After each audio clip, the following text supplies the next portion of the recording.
Sri Puji Utami SPD dibuka dengan membaca basmalah bersama-sama ya. Bismillahirrahmanirrahim. Saya tutup, saya kembalikan ke Bu Puji. Oke, Assalamualaikum warahmatullahi wabarakatuh. Perkenalkan, mohon izin untuk berbicara. Hari ini saya memberikan sosialisasi tentang budaya positif. Ini adalah tugas dari CGP saya untuk mensosialisasikan apa itu budaya positif. Kemudian tadi sudah dibuka dari Bu Retno, terima kasih. Yang terhormat dulu nggih, Bapak Wakil Kepala Sekolah Pak Hoironi SPD MPD, dan terhormat juga teman-teman guru semuanya. Untuk kita langsung saja nggih, langsung budaya positif nanti biar lebih cepat. Sebelum apa itu budaya positif, ini saya akan memberikan penyegaran dulu, tak kasih lagu dulu biar semangat ya. Oke.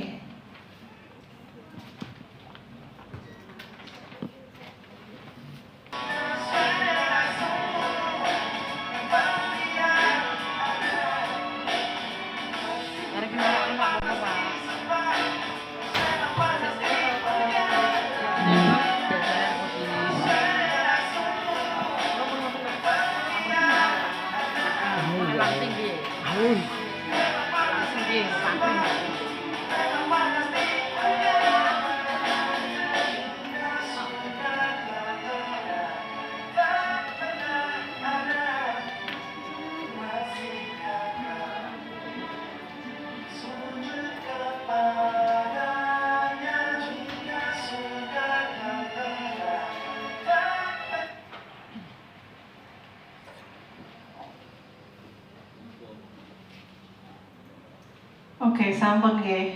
Bagaimana Bapak Ibu menikmati lagunya? Menikmati. Oh, menikmati. Coba dari video tersebut, apakah dengan ini pertanyaan pematik dulu ya. Dari video tersebut, apakah dengan adanya surga dan neraka, kita itu tetap akan melakukan sebuah kebaikan? Ya. Ya. Begitu ya? Oke. Kemudian yang kedua, apakah kita meyakini bahwa apa yang kita lakukan sesungguhnya adalah tulus dari dalam hati kita? Kalau tadi Bapak Ibu ya kan gitu ya, apakah itu tulus dari dalam hati Bapak Ibu semuanya? Iya. Nah, oke. Kalau tulus berarti seperti ini. Dari video ini nanti kita terapkan bagaimana budaya positif ini akan kita implementasikan terhadap anak didik kita. Bagaimana kita mewujudkan, menciptakan budaya positif itu betul-betul mereka lakukan dengan kesadaran, dengan keyakinan apa yang mereka percaya. Budaya positif itu apa? Budaya positif adalah nilai-nilai keyakinan atau kebiasaan-kebiasaan di sekolah yang berpihak pada peserta didik agar peserta didik itu dapat berkembang menjadi pribadi yang kritis, penuh hormat dan penuh tanggung jawab.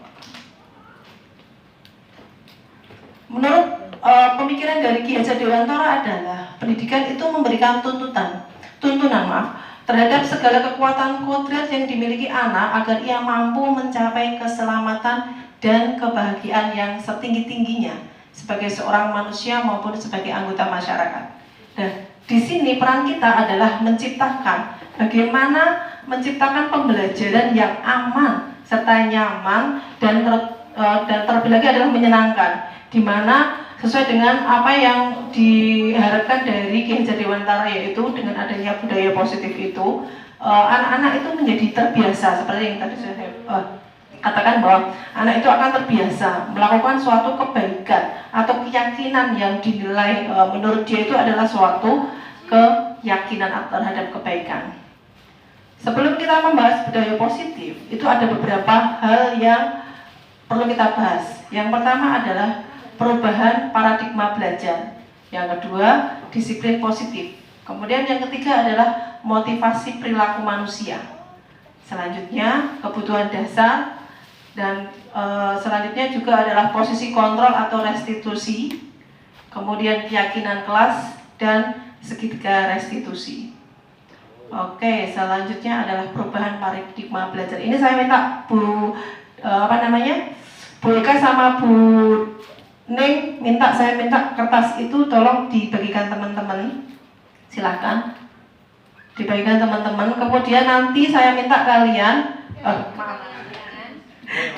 Bapak Ibu nanti menuliskan sesuatu yang di kertas itu, sesuatu yang berharga menurut kalian. Tuliskan apa saja yang menurut kalian itu, yang menurut Bapak Ibu guru itu berharga. Entah, terserah. Ditulis nggih. Monggo. Berharga dalam hal yang menurut panjenengan semua itu yang berharga apa? Yang paling berharga? Boleh, terserah yang menurut panjenengan. Kalau boleh sesuatu yang berharga, boleh dari diri jenengan sendiri. Karena rahasia. Adakah yang boleh membukanya? Boleh, kenapa Pak Mas? Oke, sip, berbagi dengan temannya. Yang lainnya? Tidak boleh.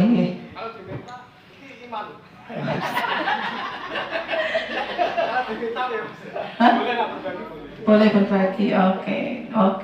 Sama beda. Yang saya mau tekankan seperti ini. Ketika jenengan menuliskan sesuatu, itu adalah sesuatu yang menurut panjenengan semua itu adalah yang penting bagi saya. Orang lain tidak bisa mempengaruhi saya. Orang lain tidak bisa, meskipun dibujuk, dirayu, tidak akan saya berikan. Nah itu sama seperti anak. Ketika anak dia mempunyai sesuatu dalam dirinya, keyakinan bahwa dia itu mau melakukan sesuatu atas kemauannya sendiri, atas inisiatif sendiri, itu yang harus kita tanamkan ke anak. Bahwa kita harus menumbuhkan ke anak bahwa apa yang mereka lakukan itu berasal dari pribadi dirinya masing-masing tanpa ada pengaruh dari luar, baik itu penghargaan ataupun hukuman. Ngoten. Seperti itu yang saya ingin berikan solusinya. Oke? Ada yang mau ditanyakan? Boten nggih. Lanjut nggih biar cepat. Oke. Kemudian itu yang tadi sudah panjenengan semua kerjakan itu namanya teori kontrol. Nah ini menurut Dr. William Glasser dalam teori kontrol itu menyebutkan yang nantinya disebut teori kontrol nih, bahwa ilusi guru ini meluruskan tentang miskonsepsi dari teori kontrol. Ilusi guru itu bisa mengontrol murid. Padahal sebenarnya kita itu tidak bisa mengontrol murid. Kenapa? Mereka mengontrol karena mereka mengizinkan. Seperti tadi Bawas, dia mengizinkan boleh karena dia mengizinkan. Dia mengizinkan dia untuk dikontrol orang lain. Nah itu yang sebenarnya ilusi kontrol. Karena tadi itu dia mengizinkan dianya untuk dikontrol. Seperti itu. Selanjutnya, ilusi bahwa semua penguatan positif itu efektif dan bermanfaat. Penguatan positif atau bujukan itu adalah bentuk-bentuk kontrol. Segala usaha mempengaruhi murid itu akan untuk mengulangi suatu perilaku tertentu. Dan dalam jangka waktu tertentu, murid mungkin akan menyadari bahwa ketika dia dikuatkan itu, mereka akan menolak untuk melakukan itu. Mereka akan menolak bujukan kita. Dan jadi murid tersebut itu akan menjadi tergantung dengan pendapat sang guru untuk berusaha. Jadi penguatan positif itu tidak selamanya bermanfaat. Kemudian ilusi kritik dan membuat orang merasa bersalah. Ketika kita memberikan anak untuk mengkritik anak atau membuat dia merasa bersalah, itu pada dasarnya kita mengontrol anak untuk menuju pada identitas yang gagal. Kenapa? Ketika kita membuat dia mengkritik atau membuat dia merasa bersalah, itu mereka akan menjadi memandang dirinya itu buruk. Mereka itu akan memandang meremehkan awal diri seperti itu. Kemudian ilusi bahwa orang dewasa memiliki hak untuk memaksa, memaksanya.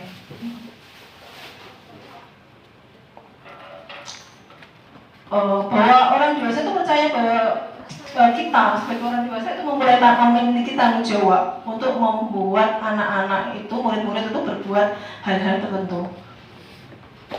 Namun pada saat itu orang dewasa akan menyadari bahwa perilaku memaksa itu ternyata tidak efektif untuk jangka panjang dan bahkan bisa merusak sebuah permusuhan, sebuah hubungan permusuhan akan terbentuk. Kemudian,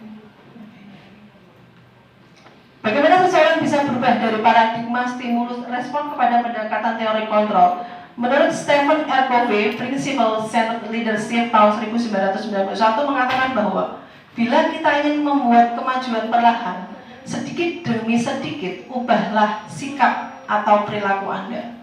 Namun, bila kita ingin memperbaiki cara-cara utama kita, maka kita perlu mengubah kerangka acuan kita. Ubahlah bagaimana Anda melihat dunia, bagaimana Anda berpikir tentang manusia. Ubahlah paradigma Anda, skema pemahaman dan penjelasan aspek-aspek tertentu tentang realita.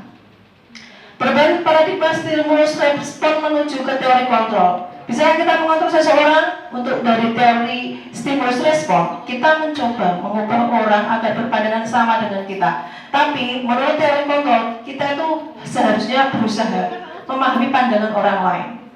Kemudian lagi, perilaku yang buruk dilihat sebagai suatu kesalahan. Ketika anak melakukan kesalahan, itu adalah suatu yang buruk. Tapi kalau menurut teori kontrol, semua perilaku itu memiliki tujuan. Tujuan apa? Dan nanti kita ke bawah, nanti kita bahas bersama-sama. Kemudian orang lain, dari stimulus respon itu orang lain itu bisa mengontrol saya. Pada dasarnya menurut teori kontrol, hanya Anda sendiri yang bisa mengontrol diri Anda sendiri.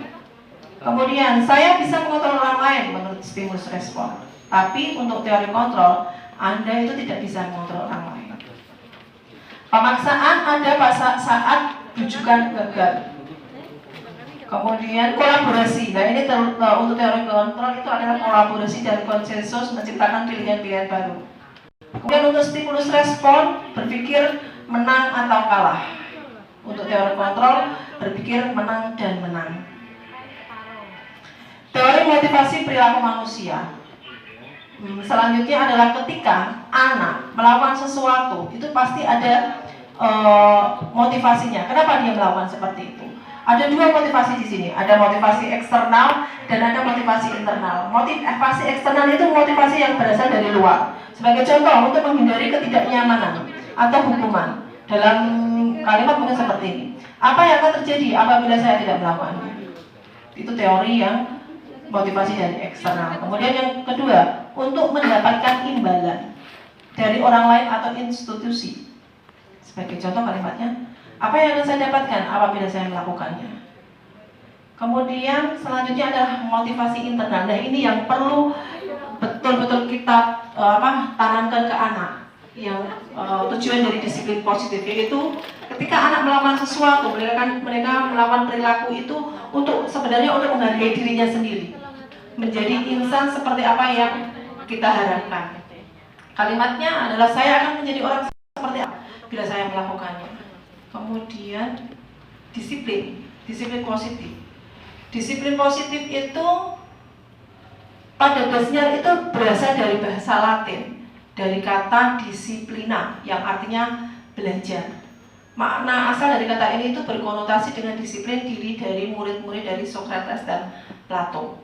Disiplin diri membuat orang menggali potensinya menuju sebuah tujuan, apa yang dihargai. Namun, dalam budaya kita, makna disiplin itu telah berubah menjadi sesuatu yang dilakukan seseorang pada orang lain untuk mendapatkan kepatuhan. Kecenderungan umum adalah menghubungkan kata disiplin dengan ketidaknyamanan, bukan dengan apa yang kita hargai atau mencapai tujuan yang mulia. Tadi sudah. Tujuan dari disiplin positif adalah menanamkan motivasi yang ketiga. Tadi sudah saya jelaskan motivasi ada 3 ya, yang eksternalnya ada 2, internalnya ada 1. Tujuannya adalah murid-murid kita itu menjadi orang yang mereka inginkan dan menghargai dirinya sendiri dengan nilai-nilai mereka yang percaya, nilai-nilai yang mereka percaya.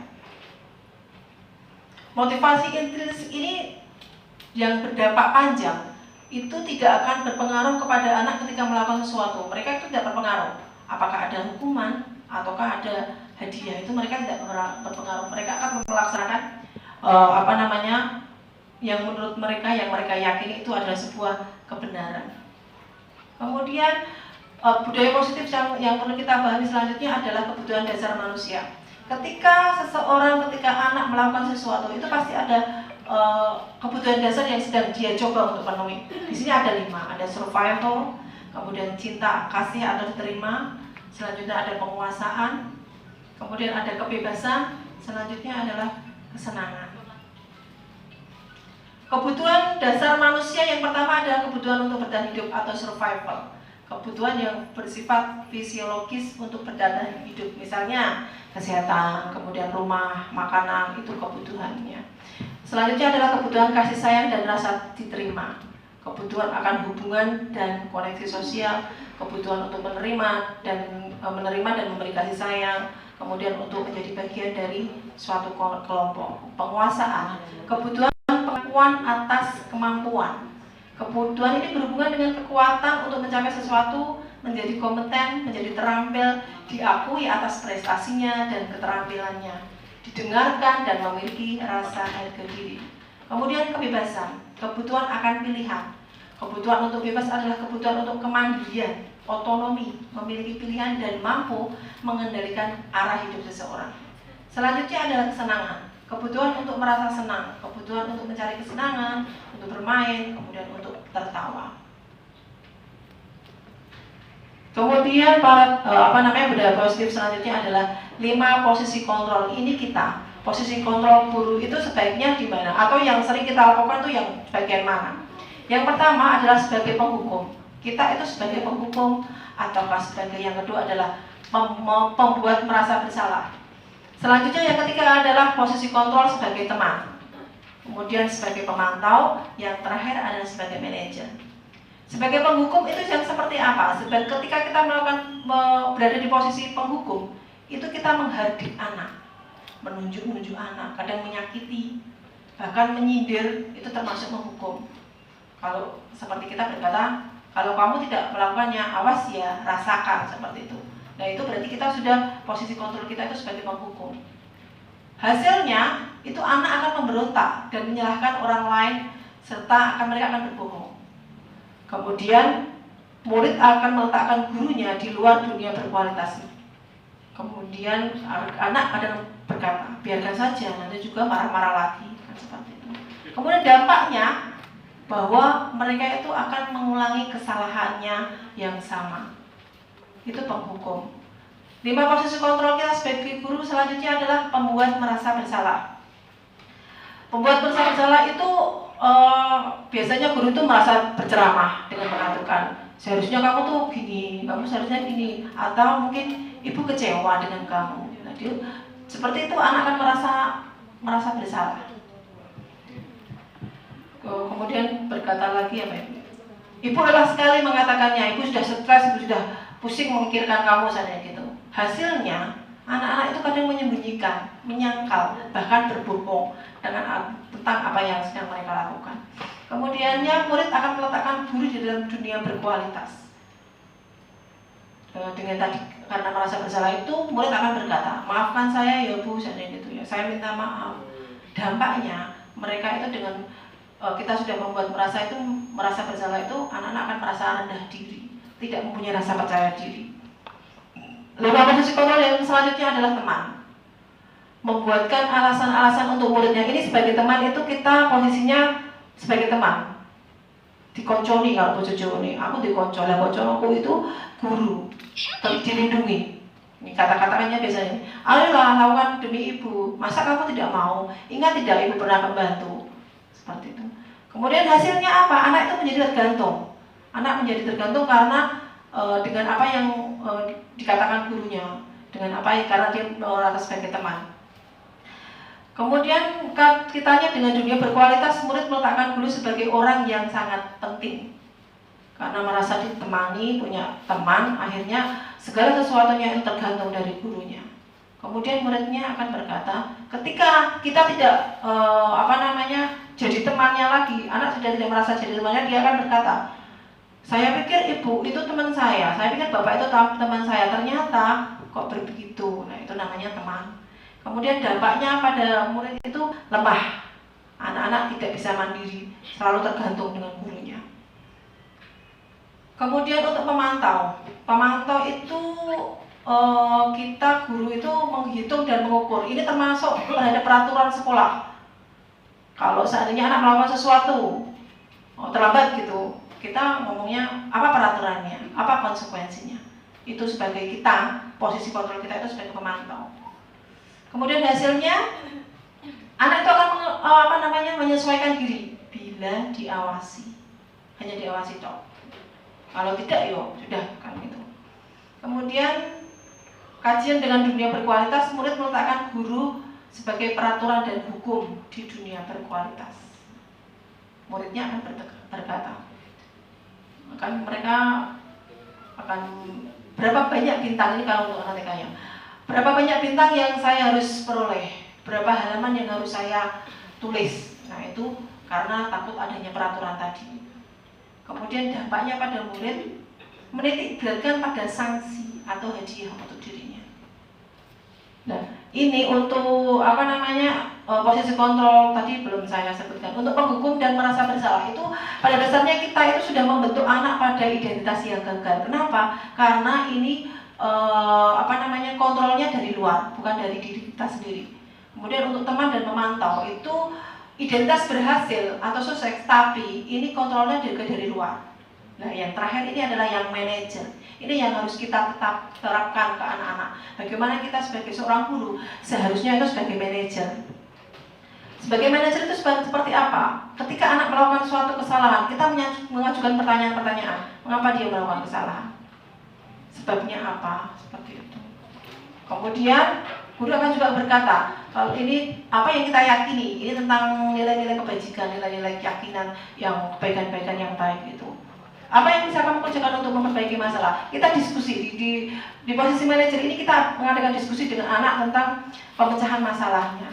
Nah hasilnya dari kita diskusi dengan anak, dengan sadar mereka mengakui kesalahannya, dengan sadar mereka memberikan solusi, itu akan menguatkan pribadi dari anak tersebut. Sehingga murid itu meletakkan dirinya sebagai individu yang positif dalam dunia berkualitas. Kemudian anak akan mempercayai bahwa bagaimana cara saya memperbaiki keadaan ini. Selanjutnya dampaknya pada murid itu mengevaluasi diri. Mereka akan bisa mengevaluasi dirinya sendiri tanpa ada paksaan, tanpa ada hukuman dari orang lain. Bagaimana cara mereka memperbaiki. Kemudian keyakinan kelas, hukuman dan penghargaan. Mengapa tidak peraturan saja? Mengapa harus keyakinan kelas? Pertanyaannya, mengapa kita memiliki peraturan harus menggunakan helm bila kita mengendarai kendaraan roda 2? Yang kedua, mengapa kita memiliki peraturan 3M, menggunakan masker, mencuci tangan dan menjaga jarak 1,5 meter? Mengapa kita memiliki peraturan harus datang tepat waktu pada saat mengikuti pelatihan? Nah ini adalah untuk menumbuhkan motivasi intrinsik yang ada dalam diri kita masing-masing.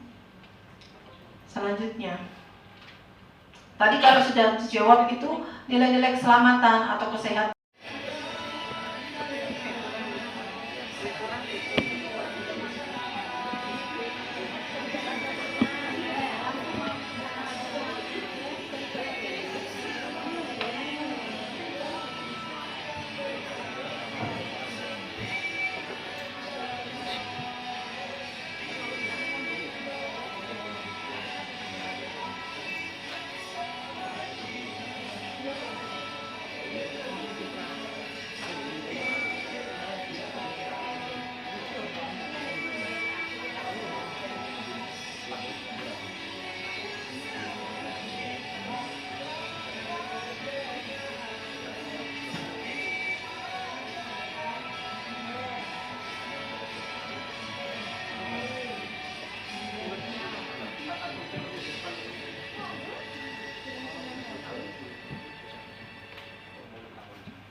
Itu contoh dari keyakinan kelas yang sudah saya buat di kelas. Kemudian kita masuk ke dihukum oleh penghargaan. Ternyata bahwa penghargaan itu mempunyai pengaruh jangka pendek dan jangka panjang. Kemudian penghargaan itu menghukum. Penghargaan itu mengurangi ketepatan. Penghargaan itu tidak efektif. Dan penghargaan itu merusak hubungan. Alif Korn, Punished by Reward, tahun 1993, wawancara dengan ASD Annual Conference pada bulan Maret 1995 mengemukakan bahwa baik penghargaan maupun hukuman adalah cara-cara mengontrol perilaku seseorang yang menghancurkan potensi untuk pembelajaran yang sesungguhnya. Menurut Korn, secara ideal, tindakan belajar sendiri itu adalah penghargaan sesungguhnya. Korn juga menemukan beberapa alasan mengapa penghargaan justru sama dengan menghukum seseorang. Yang pertama, pengaruh dari jangka pendek dan jangka panjang. Jangka pendek, penghargaan itu berlaku untuk mendapatkan seseorang melakukan sesuatu dalam jangka waktu yang pendek.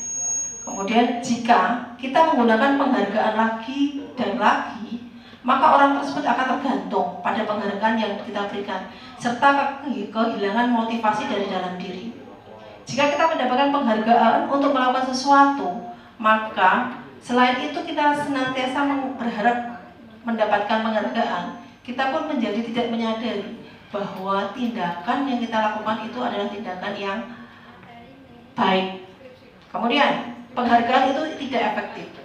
Suatu penghargaan adalah suatu benda atau peristiwa yang sangat diinginkan, yang dibuat dengan prasyarat. Hanya jika Anda melakukan ini, Anda akan mendapatkan penghargaan yang diinginkan. Kemudian selanjutnya, jika saya mengharapkan suatu penghargaan dan tidak mendapatkannya, maka saya akan kecewa dan kecil hati.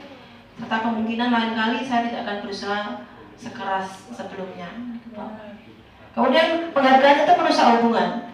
Jika seseorang diberi penghargaan atau dipuji di depan orang banyak, maka yang lainnya akan merasa iri. Dan sebagian dari mereka tidak akan menyukai orang yang diberikan penghargaan tersebut. Jika seseorang guru sering memberikan penghargaan kepada muridnya, besar kemungkinan murid-muridnya itu termotivasi hanya untuk menyenangkan gurunya. Mereka tidak akan bersikap jujur kepada gurunya. Penghargaan itu menciptakan persaingan di dalam kelas, dan persaingan menciptakan kecemasan. Mereka hanya percaya tidak memiliki kesempatan untuk mendapatkan penghargaan dan akan berhenti untuk mencoba.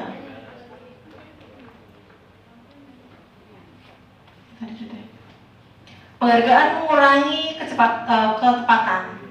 Riset yang pertama, dalam sebuah percobaan, sekelompok anak laki-laki berusia sekitar 9 tahun diminta untuk melihat gambar-gambar wajah yang ditampilkan di layar, dan mereka harus memberitahukan jika wajah-wajah tersebut sama atau berbeda. Gambar-gambar tersebut hampir sama. Beberapa dari mereka diberi penghargaan dalam bentuk uang pada saat mereka memberikan jawaban benar, sementara sebagian yang lain tidak. Hasilnya, anak laki-laki yang dibayar membuat lebih banyak kesalahan.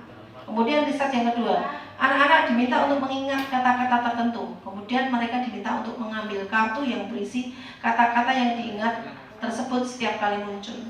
Beberapa anak diberikan permen setiap mereka memberikan jawaban yang benar, dan sebagian yang lain hanya diberitahu saja bila jawaban mereka benar. Hasilnya, anak-anak yang mendapatkan permen jawabannya banyak yang tidak tepat dibandingkan anak-anak yang hanya diberitahu jawaban benarnya saja. Ini tindakan guru. Coba ini minta tolong di hukuman atau konsekuensi. Mencatat 100 kali di dalam buku kalimat. Saya tidak akan terlambat lagi karena terlambat ke sekolah. Ini termasuk hukuman atau konsekuensi. Disimpan dulu nih. Selanjutnya, lari mengelilingi lapangan basket 2 kali karena terlambat hadir di sekolah. Hukuman atau konsekuensi? Hukuman. Kalau yang pertama tadi? Mencatat 100 kali di dalam buku kalimat, saya tidak akan terlambat lagi karena terlambat ke sekolah. Hukuman. Ya, nanti kita cek ya. Kemudian yang ketiga, murid diminta push up 15 kali karena tidak menggunakan masker ke sekolah. Hukuman. Mengganti kertas tugas teman yang telah dicoret-coret. Konsekuensi. Membersihkan tumpahan air di meja tulis karena tersenggol pada saat belajar. Meminta murid tidak mengenakan sepatu seharian di sekolah karena tidak mengenakan sepatu hitam. Hukuman, konsekuensi. Selanjutnya, lari mengelilingi lapangan basket 2 kali karena terlambat 10 menit untuk pelajaran PJOK. Hukuman. Kita cek jawabannya, oke? Mencatat 100 kali dalam buku kalimat, saya tidak akan terlambat lagi karena terlambat ke sekolah, itu termasuk hukuman. Kemudian lari mengelilingi lapangan basket 2 kali, terlambat hadir karena terlambat hadir di sekolah karena termasuk hukuman. Meminta murid untuk push up 15 kali karena tidak menggunakan masker sekolah. hukuman. Konsekuensinya ya apa? Yang selanjutnya, menggantikan kertas tugas teman. Konsekuensi. Membersihkan tumpahan air di meja karena tersinggul. Konsekuensi. Murid disuruh untuk menggunakan sepatu seharian di sekolah karena tidak menggunakan sepatu hitam. Ya. Kemudian lari mengelilingi lapangan basket 2 kali karena terlambat 10 menit untuk pelajaran BJUK. Konsekuensi. Kenapa konsekuensi? Karena ini untuk pelajaran BJUK. Ya Pak Yata ya. Lanjut, restitusi. Apa itu restitusi? Oh, ini tadi dulu belum. Perbedaan hukuman dan konsekuensi. Hukuman itu adalah sesuatu yang menyakitkan yang harus terjadi. Sementara konsekuensi sesuatu memang harus terjadi. Kemudian hukuman membuat anak itu sakit, fisik maupun hati untuk jangka waktu yang lama. Kemudian untuk konsekuensi membuat anak merasa tidak nyaman dalam jangka waktu pendek. Selanjutnya Anda akan membenci hukuman, anak akan membenci kedisiplinan. Untuk konsekuensi, anak akan menghargai disiplin. Hukuman itu paksaan. Kemudian konsekuensi, stimulus dan tanggapan. Selanjutnya hukuman mendorong anak untuk menyakiti diri sendiri.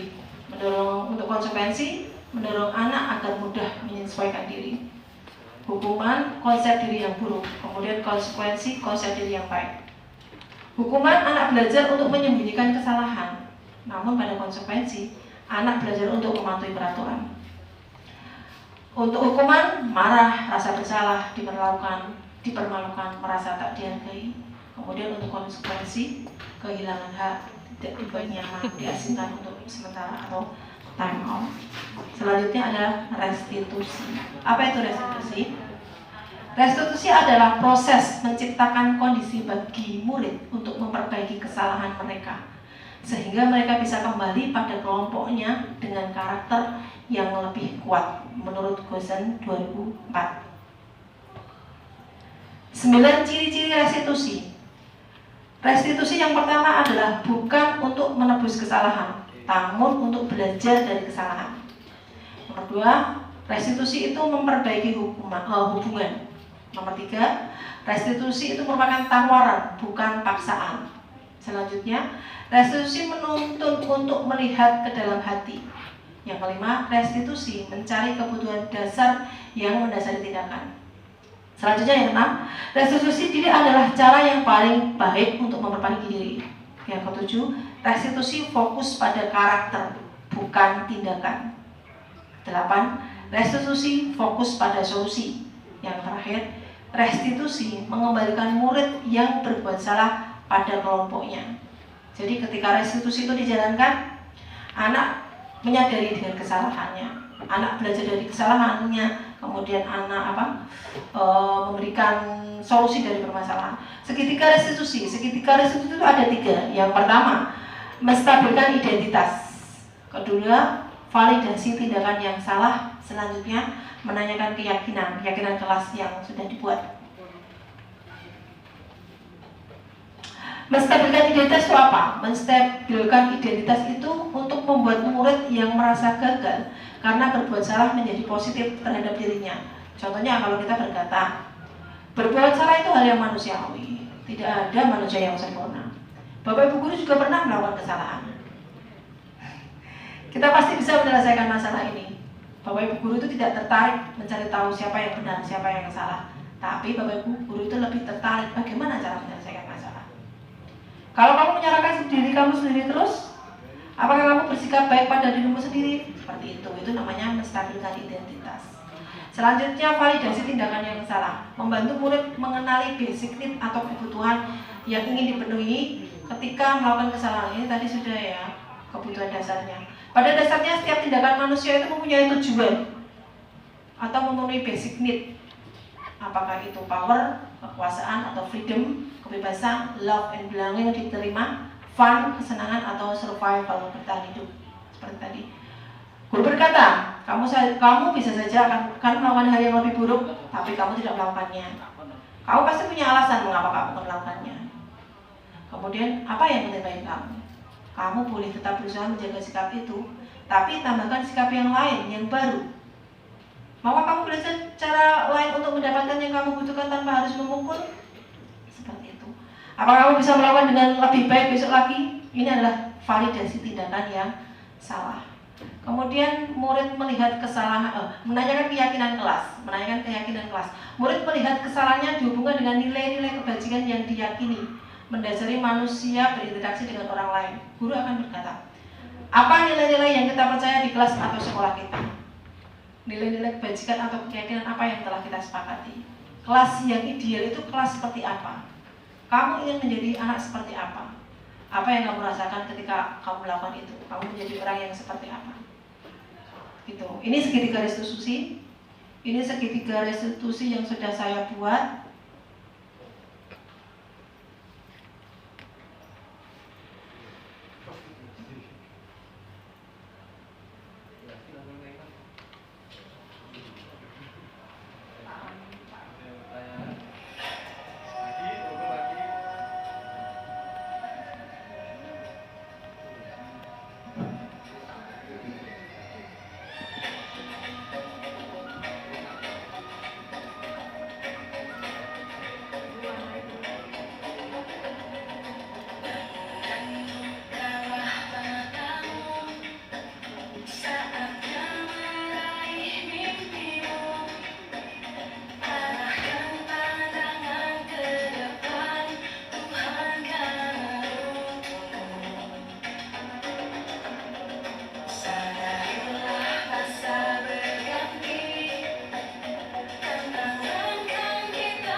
Ini dua, saya putarkan satu aja.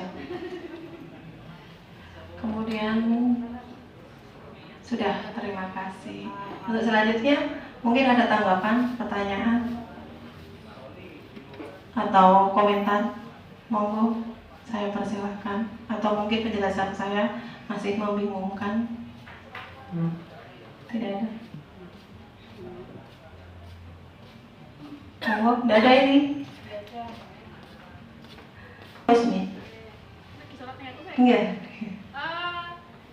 Saya belum paham dan saya belum pernah membuat keyakinan kelas. Iya. Setelah saya membaca keyakinan kelas itu budaya positif yang akan ditampilkan oleh siswa. Yang tidak boleh ada kata tidak boleh. Nah, yang dimaksud keyakinan kelas itu kan nanti ada pendapat yang berbeda-beda tiap siswa. Misalnya si A ingin selalu datang tepat waktu, misalnya si B tidak pernah selalu membuang sampah pada tempatnya, misalnya seperti itu. Akhirnya kan ada beda-beda pendapat. Jadi keyakinan kelas itu yang bagaimana? Apakah mereka satu persatu yang terbanyak atau memang keyakinan kelas itu bagi per individu? Sampun? Ya, sampun, terima kasih. Terima kasih sekali Bu Ismi atas pertanyaannya. Sebentar saya bukakan lagi nih, keyakinan kelas nih. Pertama, keyakinan kelas itu kita membuat itu, kita tuh diskusi dulu. Kita diskusi dengan anak. Kita minta anak untuk, kalau saya kemarin sudah membuat keyakinan kelas, sebelumnya saya sudah memberikan apa itu keyakinan kelas. Bagaimana kita harus membuat keyakinan kelas. Kalau saya itu dulu. Belajar dari pengalaman yang kemarin. Kita belajar dari pengalaman kemarin, kira-kira nanti keyakinan kelas yang mereka harus tulis apa kan gitu. Seandainya kalau kemarin itu kan proses anak mengambil barang milik orang lain kan gitu ya. Jewer temennya, terus apa lagi? Terus yang paling sering itu ngatain nama orang tua kan gitu ya.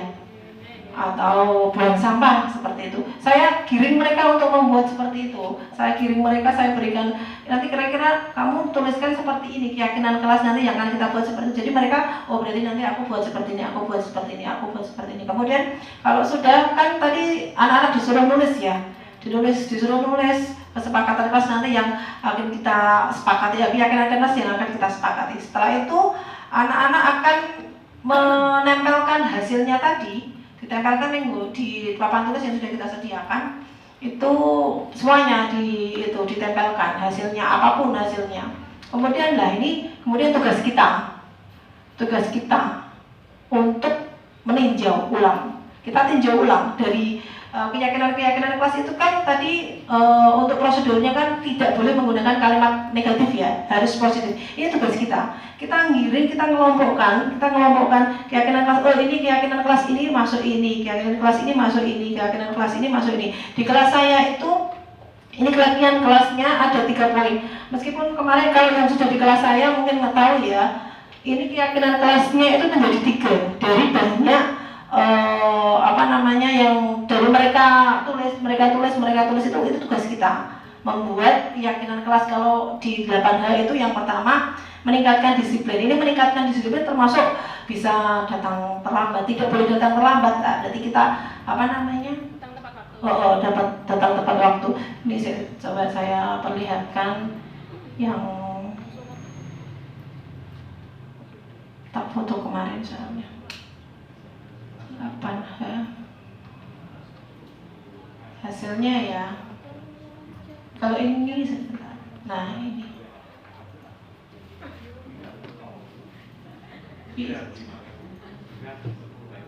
dibuat besar. Nah ini saya berikan seperti ini. Ini dari hasil anak saya kita tinjau. Ini termasuk kalau ini jadi kan 3. Ada meningkatkan disiplin, ada saling menghargai, menghormati, kemudian peduli. Selanjutnya membuang sampah pada tempatnya. Tugas kita untuk mengelompokkannya.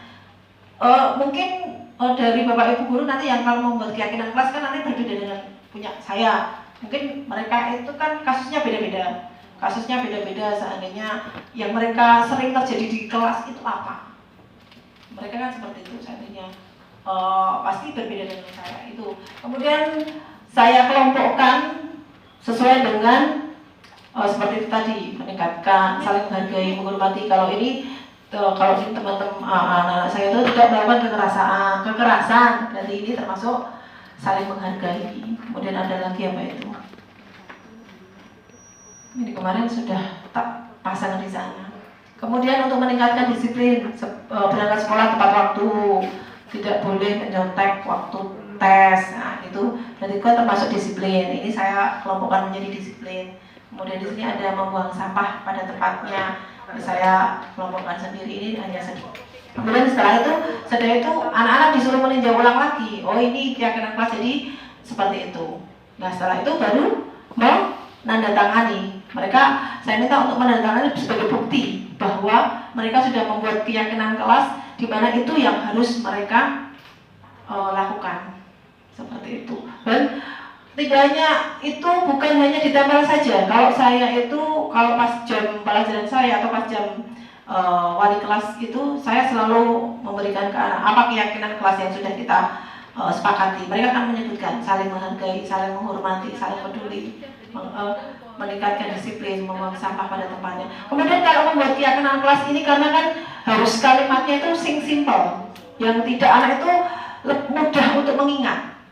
Banyak gitu kalimatnya sedikit aja sing anak mudah untuk mengingatnya. Dan itu ternyata untuk membudayakan membuat keyakinan kelas itu kita butuh waktu, dan itu terbukti. Ketika pertama kali saya menempel itu, minggu selanjutnya saya tanya ke anak, tak suruh mengulang itu, dan apa yang terjadi?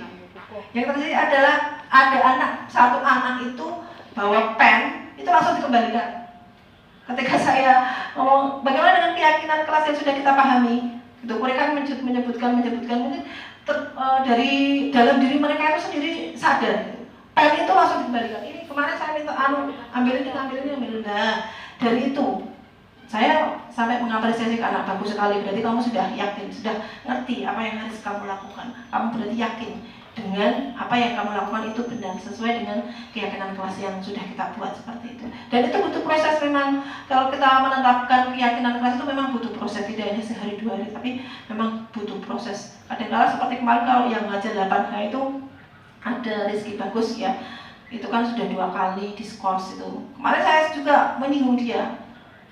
Bagus, apa keyakinan kelas yang sekarang harus kamu tingkatkan? Disiplin Bu. Nah, betul itu. Nah, dia ya sadar, dia ngerti sendiri bahwa keyakinan kelas itu bisa menuntut mereka. Semoga kedepannya dengan keyakinan kelas yang sudah kita buat itu betul-betul bisa membuat anak itu sadar. Mereka itu sadar bahwa apa yang mereka lakukan itu sesuai dengan nilai-nilai kebajikan. Dan saya kemarin juga sempat ngomong ke anak, itu kan ada tanda tangan anak-anak ya. Mungkin saya malah ada itu orang tuanya saya minta menandatangani keyakinan kelas yang sudah kita buat dengan agar mereka tuh ngerti bahwa ini itu semacam sesuatu yang mengikat antara saya, wali kelas, murid dan wali murid seperti itu. Ya, begitu Bu Ismi. Iya Bu, makasih. Yang lainnya? Iya, monggo dia.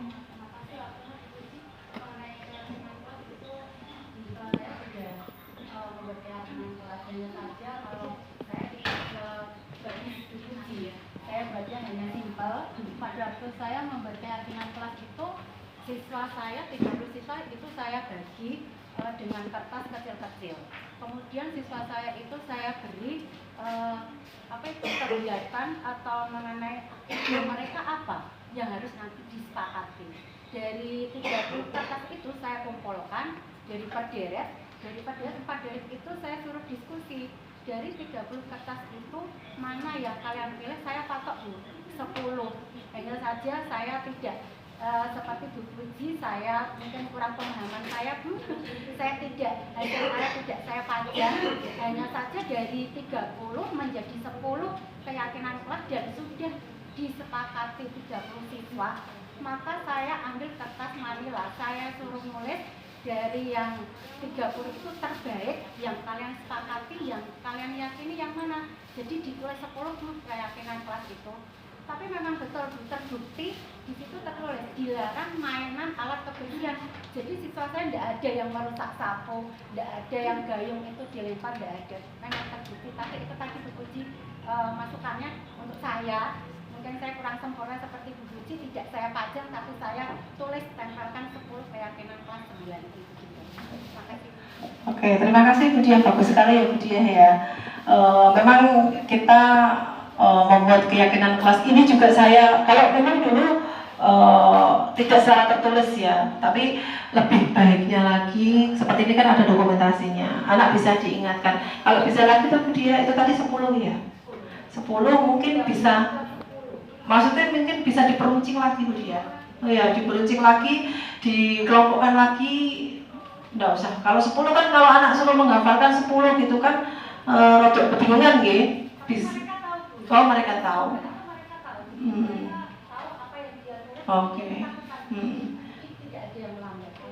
Iya, alhamdulillah berarti senang ya. Nah, makanya dengan kesepakatan kelas itu harapan kita anak-anak itu menjadi sadar dengan dirinya sendiri tentang apa yang mereka lakukan. Sudah bagus, mungkin Bu Dia bisa nanti selanjutnya itu tinggal nambah aja membuat dokumentasi sama tanda tangan ya, biar lebih otentik seperti itu. Oke, matur nuwun. Yang lainnya, monggo.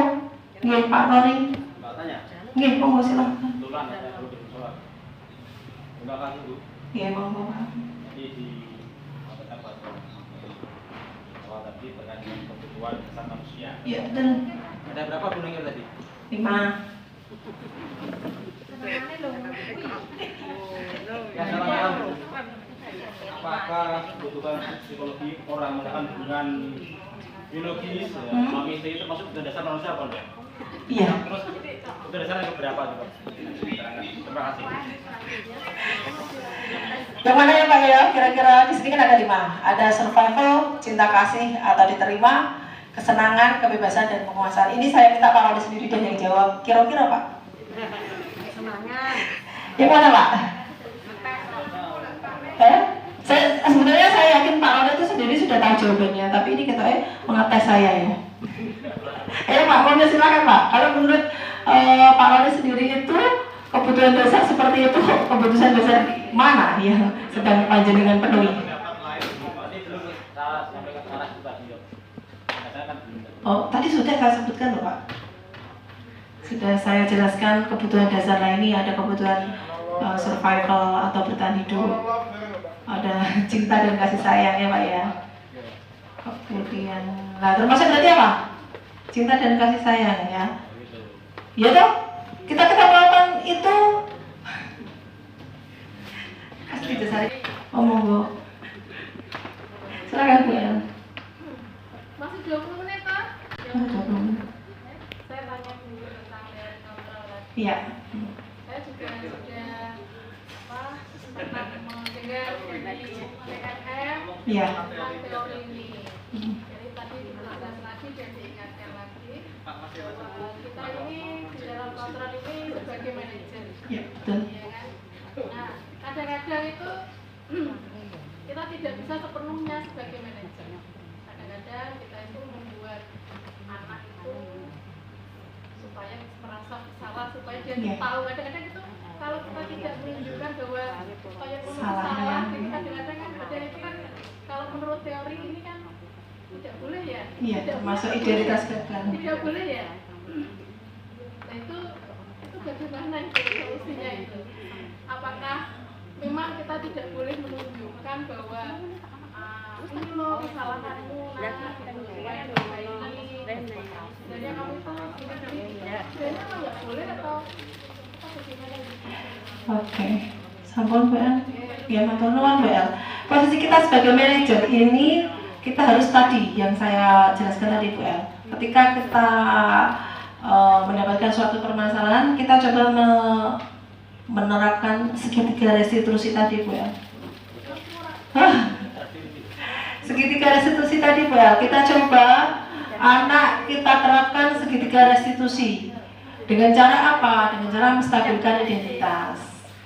Kemudian dengan cara validasi tindakan yang salah. Kemudian dengan cara menanyakan keyakinan yang sudah kita buat. Nah seperti itu. Semoga saja dengan segitiga restitusi itu kan kita berkomunikasi. Anak itu kita diajak untuk berdiskusi. Kita kasih tahu anak bahwa ini loh salah. Melakukan suatu kesalahan itu memang wajar kan gitu. Kita tidak menyalahkan anak. Kita tidak menyalahkan anak, kemudian kita meminta anak untuk memberikan solusi dari kesalahan itu. Dia sendiri. Kita coba bantu dia untuk menyelesaikan masalahnya sendiri. Dengan keyakinan-keyakinan yang sudah kita buat, kemudian menanyakan keyakinan kelas seperti itu Bu El. Kalau memang ya kadang-kadang kita enggak sabar ya, kadang jiwit gitu ya. Dan gitu lah, tapi memang sebagai guru kita itu sebagai pamong, sebagai among, di mana kita itu harus memang betul-betul sabar. Betul-betul sabar.